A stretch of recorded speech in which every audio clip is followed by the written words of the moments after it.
여러분 안녕하십니까? 광주 MBC 뉴스투데이 시작합니다. 먼저 오늘의 주요 뉴스입니다. 광주 전남 행정통합특별법이 이번 주 국회 본회의 처리를 앞두고 있습니다. 핵심 특례가 얼마나 보완될 수 있을지 주목됩니다. 조선소 사고로 사지가 마비된 이주 노동자에게 근로복지공단이 치료기간을 1년으로 한정해 논란이 되고 있습니다. 5.18 민주화운동 최후 항쟁지였던 옛 전남도청 보건공사가 2년 5개월 만에 마무리돼 오는 28일부터 시범 운영이 시작됩니다.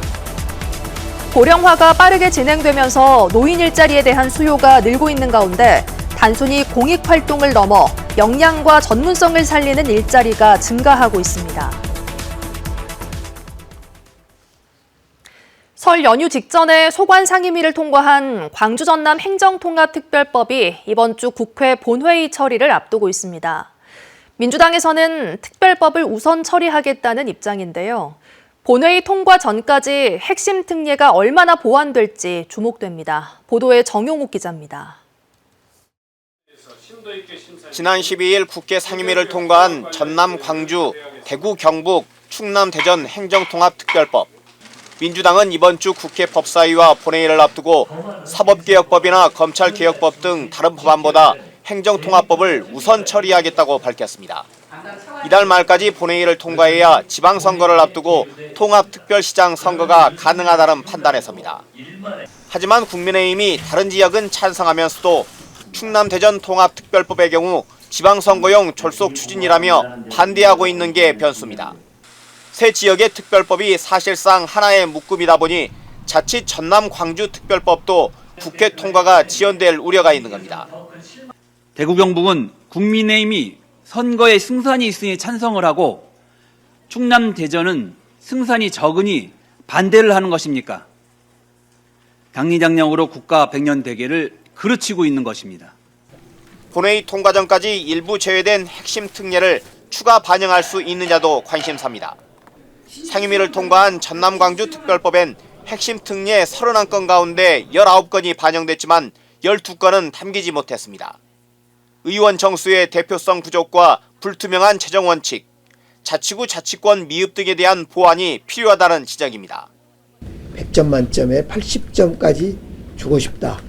나머지 20점은 계속 채워나갈 것이고, 그리고 우리들의 이런 그 노력은 연방제 수준의 지방정부를 만드는 본격적인 그 시간이 올 것이다. 광주를 찾은 신정훈 국회 행정안전위원장도 특별법이 단순한 행정구역 통합이 아니라 산업과 농업, 균형발전 전략을 함께 아우른 입법이라며 의미를 부여하면서도 추후 보완을 강조했습니다. 이 모든 것이 완결된 것은 아닙니다. 이제 재정특례의 범위, 예산, 예타 면제의 범위, 세부 지원 등은 보다 정교한 보완이 필요할 것입니다.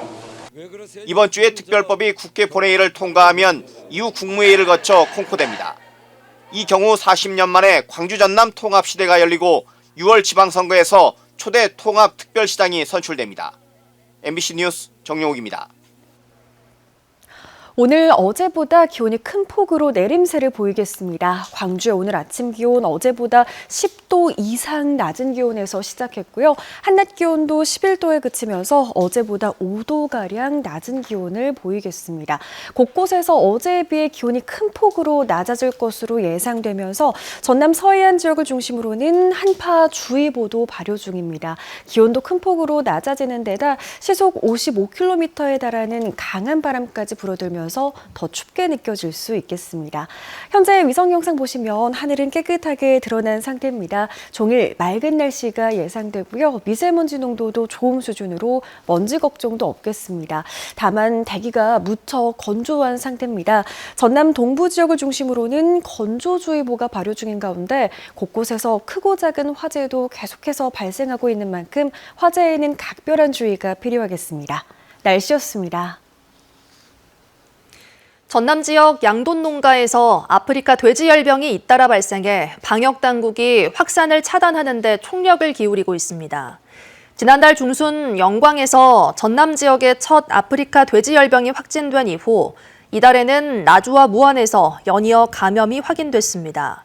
당국은 발생 농가의 돼지를 살처분하고 반경 10km 이내 농가에 대해 이동 제한 조치 등을 통해 아프리카 돼지열병 확산을 차단하는 데 주력하고 있습니다. 해남의 대표 관광지 가운데 하나인 대흥사 인근에는 15년 넘게 방치된 대형 건물이 있습니다. 과거 민간업자가 온천 관광시설을 운영하다 폐업한 뒤 방치돼 있었는데 최근 해남군이 활용법 찾기에 나섰습니다. 보도에 박종호 기자입니다. 두른산 자락 대흥사로 향하는 길목에 커다란 건물이 서 있습니다.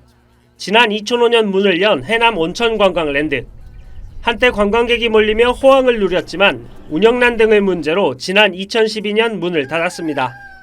이후 활용 방안이 여러 차례 논의됐지만 마땅한 해법을 찾지 못한 채 어느덧 15년이 지났습니다.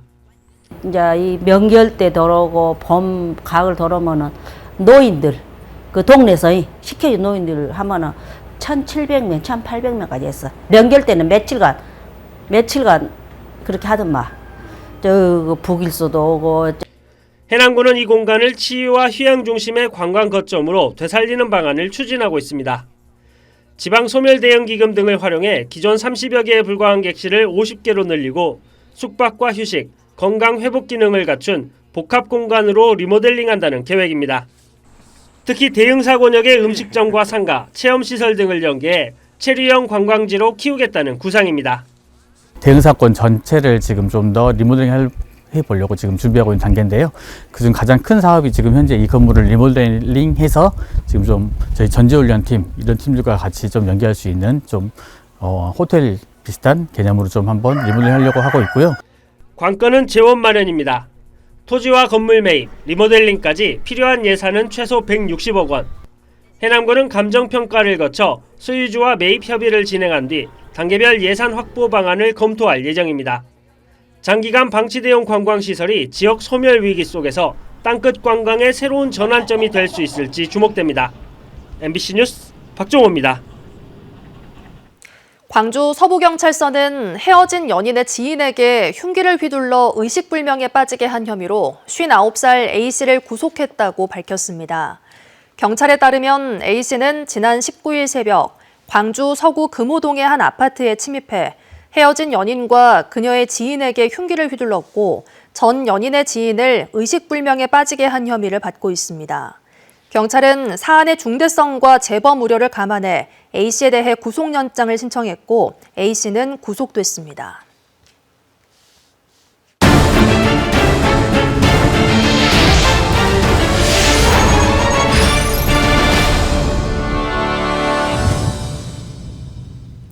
한평군은 매년 전체 예산의 20%가량을 인구 늘리기 정책에 쏟아붓고 있습니다.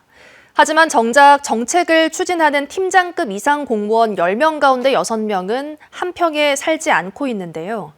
결국 공무원조차 정착하지 않는 지역에 막대한 예산을 계속 투입하는 게 맞느냐는 근본적인 의문이 제기되고 있습니다. 박혜진 기자가 취재했습니다. 지난달 대통령 신년 기자회견. 다 주말 되면 서울로 온다는 거 아닙니까? 그 공공기관 이전 효과가 없지 않냐 그거. 공공기관 이전의 취지는 공무원들의 생활이 지역 소비와 세수로 이어져 지역 경제에 활력을 불어넣자는 것이지만 현실에선 주요 소비와 세금 납부가 여전히 다른 지역에서 이루어지고 있다며 정착하지 않는 공무원 문제를 지적한 겁니다. 팀장급 이상 직원 64%가 외지에서 거주하는 한평군에도 적용되는 사항입니다. 제일 큰 건 병원이야. 치과, 이비인후과 이런 분야별로도 없기도 하고. 또 다른 지역에 비하면 학원 같은 거나 그런 건 부족하긴 하죠. 매년 전체 예산의 무려 약 20%인 1,000억 원가량을 인구 늘리기 정책에 지출하고 있는 한평군. 하지만 정책을 추진하는 직원들조차 살기를 꺼려하는 현실이 드러나자 단순히 돈으로 인구를 유입하려는 것은 정책 모순이자 예산 낭비라는 비판이 쏟아지고 있습니다.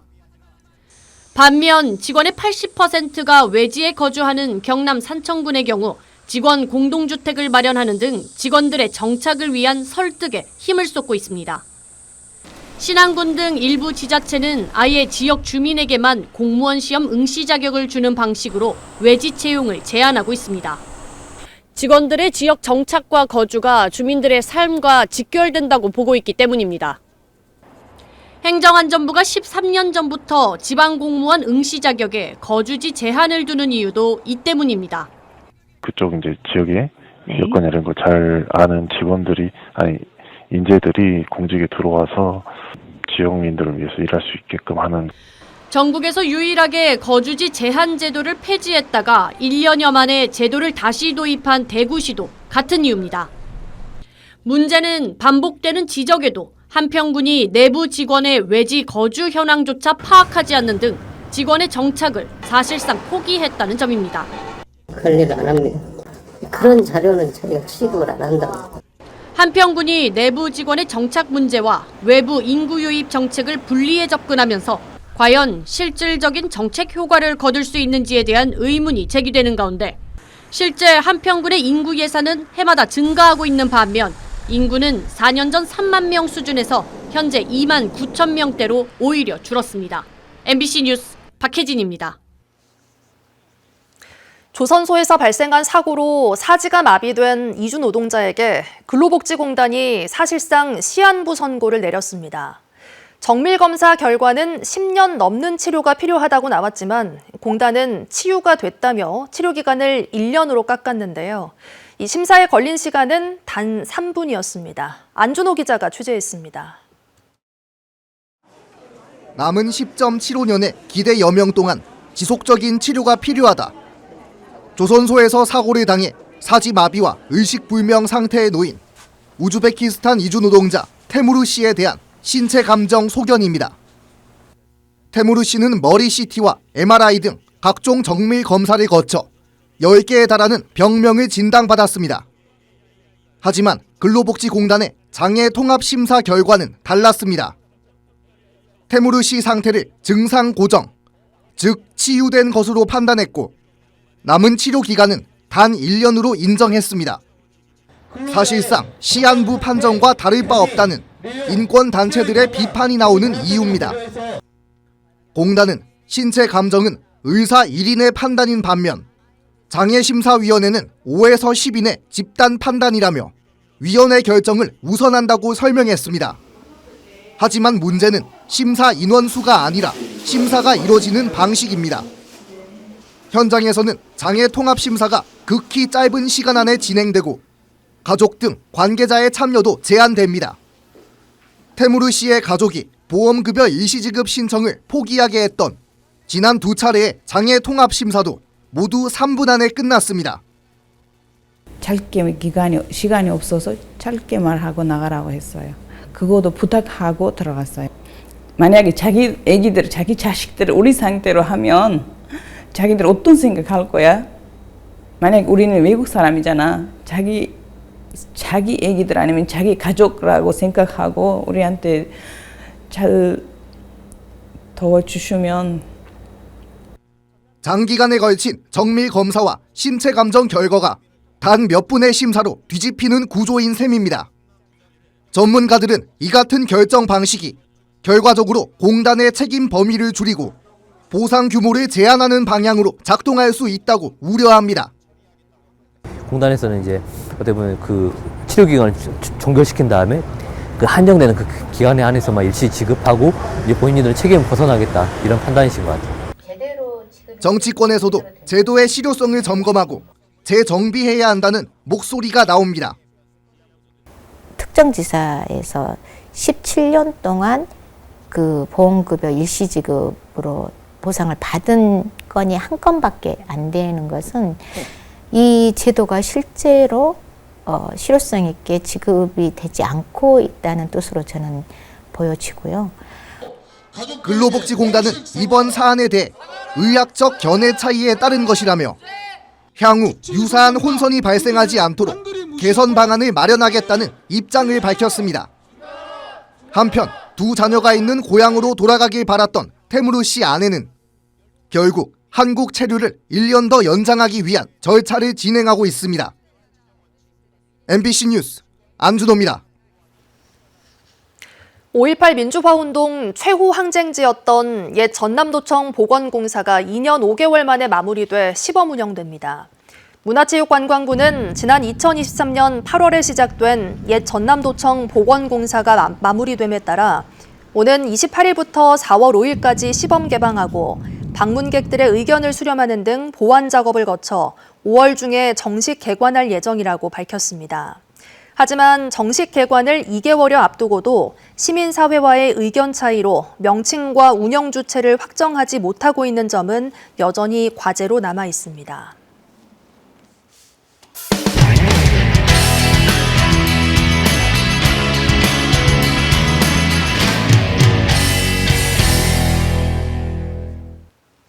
고령화가 빠르게 진행되면서 노인 일자리에 대한 수요도 꾸준히 늘고 있습니다. 지난해 강원도에서만 공공 노인 일자리 참여자가 7만 명을 넘어섰는데요. 단순한 공익활동을 넘어 역량과 전문성을 살리는 일자리도 점점 늘어나고 있습니다. 춘천문화방송 이송미 기자입니다. 시내에서 차로 40분을 달려 도착한 오지마을입니다. 올해 73살인 박구경 씨가 창고에 쌓인 택배 상자를 차에 싣습니다. 차로 10분가량 더 들어가 마을 곳곳을 돌며 직접 택배를 전달합니다. 택배 왔습니다. 춘천시의 노인 공공일자리인 오지마을 택배 배송원에 참여한 겁니다. 산골마을 주민 대다수는 고령층입니다. 박 씨는 택배를 배송하면서 독거 어르신들의 안부도 함께 확인하고 있습니다. 계십니까? 네? 노란 옷 입었어. 올해 춘천의 노인 인구는 6만 4천여 명으로 이 중 7,800명이 노인 일자리에 참여하고 있습니다. 3년 전보다 1,700명 가까이 늘었습니다. 65세 이상 노인 인구 10명 가운데 1명 이상이 일자리에 참여하고 있는 셈입니다. 수요가 늘면서 일자리의 성격도 달라지고 있습니다.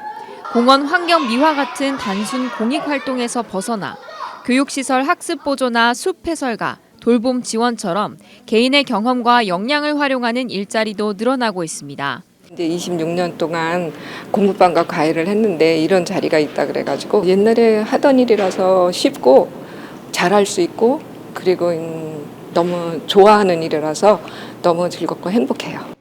실제 춘천시 노인 일자리 가운데 경력과 전문성을 활용하는 역량 활용 사업은 지난해보다 20% 늘었습니다. 춘천시는 기존 경력과 역량을 활용하는 직무와 함께 도시락 사업 등 수익을 창출할 수 있는 일자리도 늘릴 계획입니다. 어르신들이 일하는 즐거움을 누리고 그동안 쌓아오신 귀한 경험이 우리 지역에 큰 힘이 될 수 있도록 다만 연간 300억 원이 넘는 재정 부담과 단기 근로 위주의 일자리는 앞으로 풀어야 할 과제로 남아 있습니다. MBC 뉴스 이송미입니다. 초등학교를 졸업하고 중학교 입학을 앞둔 6학년에게 겨울방학은 돌봄 공백기인데요. 충북에서는 공교육이 마지막까지 책임지겠다며 초등학교마다 졸업생들을 위한 프로그램 운영에 나서 눈길을 끌고 있습니다. MBC 충북 신병관 기자의 보도입니다. 청주의 한 초등학교입니다. 얼마 전 졸업식까지 마친 6학년 학생들이 다시 학교에 나와 겨울방학 프로그램을 듣고 있습니다. 중학교 입학을 앞두고 부족했던 과목들을 복습하면서 중학생이 되면 달라지는 것들도 배웁니다. 꾸준히 공부하는 습관의 중요성도 알게 되었고 중학교 와서도 보다 주도적으로 학습할 수 있을 것 같아요. 또 다른 초등학교. 역시 이제는 졸업생이 된 6학년 학생들을 위해 다양한 겨울방학 프로그램이 진행되고 있습니다. 교과 수업 중간중간 체력을 기르면서 창의력도 높일 수 있도록 놀이와 운동도 빠지지 않습니다. 겨울엔 추운데 따뜻하게 교실에서 공부도 하고 쌤 먹을 것도 주고 체육도 하니까 그냥 재밌어요. 교사들은 학기 중 진도를 나가느라 챙기기 쉽지 않았던 학생 한 명 한 명의 개별 지도에 신경을 쓰고 있습니다. 상급 학교로 가면서 교육 격차가 벌어질 수 있는 만큼 겨울방학을 어떻게 보내느냐는 무엇보다 중요합니다. 수학 연산이나 아니면 맞춤법 그리고 어휘력 이런 걸 좀 위주로 해서 중학생 되어서도 좀 준비를 잘할 수 있게. 충북 도내 초등학교 140여 곳에서 겨울방학 학력 도약 교실이 운영되고 있습니다. 학력을 높이는 것뿐 아니라 학생들이 학습 동기를 강화하고 학습 태도를 개선하도록 지원하고 있습니다. 사교육비를 절감하는 효과도 있다는 판단입니다. 사실 학기 중에는 학생 수라던가 또 시간적인 제약 때문에 그 맞춤형으로 피드백을 하는데 한계가 있습니다. 그래서 방학 기간을 활용해서 교육에 공백이 생길 수 있는 겨울방학. 초등학교를 졸업한 예비 중학생들이 마지막까지 학교에서 중학교 진학을 준비하는 모습은 새로운 풍경이 되고 있습니다. MBC 뉴스 신병관입니다. 경남 합천군은 한반도 유일의 운석 충돌구 등 다양한 지질 명소를 보유하고 있는데요. 합천 전역을 국가지질공원으로 인증받는 작업에 본격적으로 나섰습니다. MBC 경남 이준석 기자가 취재했습니다. 산들로 둘러싸인 합천 적중 초계 분지가 형성된 건 5만 년 전입니다. 200m 되는 지름의 운석이 떨어짐을 해서 그 충격파가 저 충청도, 경기도까지 영향을 미쳤을 거라고. 적중 초계 분지, 적 합천 운석 충돌구의 직경은 7km에 달합니다. 한반도에서는 유일하고 동아시아에서 두 번째로 공인된 운석 충돌구입니다. 전 세계적으로도 운석 충돌구는 200여 개뿐이라서 경남을 넘어 우리나라 전체로 보더라도 아주 귀하고 독보적인 지질학적 자산이라고. 해인사 바로 아래 가야천의 너럭바위. 한반도에선 경남 서부 지역에 주로 분포하는 회장암 맥입니다. 달의 밝은 부분인 월석과 같은 암석이고 합천 내에서는 가야천 하천 바닥에 유일하게 분포하고 있습니다. 국내에서 유일한 세일 동굴인 쌍책면의 베티세일 동굴, 화강암의 풍화 지형인 해인사 일원의 토르, 다양한 지질 명소를 보유한 합천군은 합천 전역을 국가지질공원으로 인정받기 위한 본격적인 작업에 돌입했습니다. 언면별로 설명회를 시작했고 합천 운석 충돌구의 가치를 알리기 위한 주민위원회도 구성했습니다. 3월 안에 지질공원 후보지 신청을 하고 국가지질공원으로 인증받으면 최종적으로는 유네스코 세계지질공원 등재도 이어서 도전할 계획입니다. 합천군은 다른 자연공원과 달리 재산권 행사와 행위 제한을 받지 않는 국가지질공원 인정을 통해 지질 명소를 보존하고 지역 경제에 적극적으로 활용할 계획입니다. MBC 뉴스 이준석입니다. 차별금지법과 종교해산법을 반대하는 집회가 광주에서 열렸습니다. 광주, 전남, 전북 지역 교회 관련 단체 등은 광주 금남로 일대에서 집회를 열고 이단과 사이비에 대한 비판이 혐오 표현으로 규정될 수 있고 종교단체 해산 여부를 행정이 결정하는 것은 정교 분리 원칙에 어긋난다며 해당 법안 처리를 반대했습니다. 국립순천대와 목포대의 통합심사가 늦어지고 있습니다. 양 대학은 지난 20일 예정됐던 교육부 국립대 통폐합심사위원회가 취소되면서 일정이 연기됐다고 밝혔습니다. 앞서 두 대학은 이번 심사위에서 최종 심사를 받을 예정이었지만 통합본부 소재지와 교명 등을 정하는 데 있어 합의가 이루어지지 않은 것으로 알려졌습니다.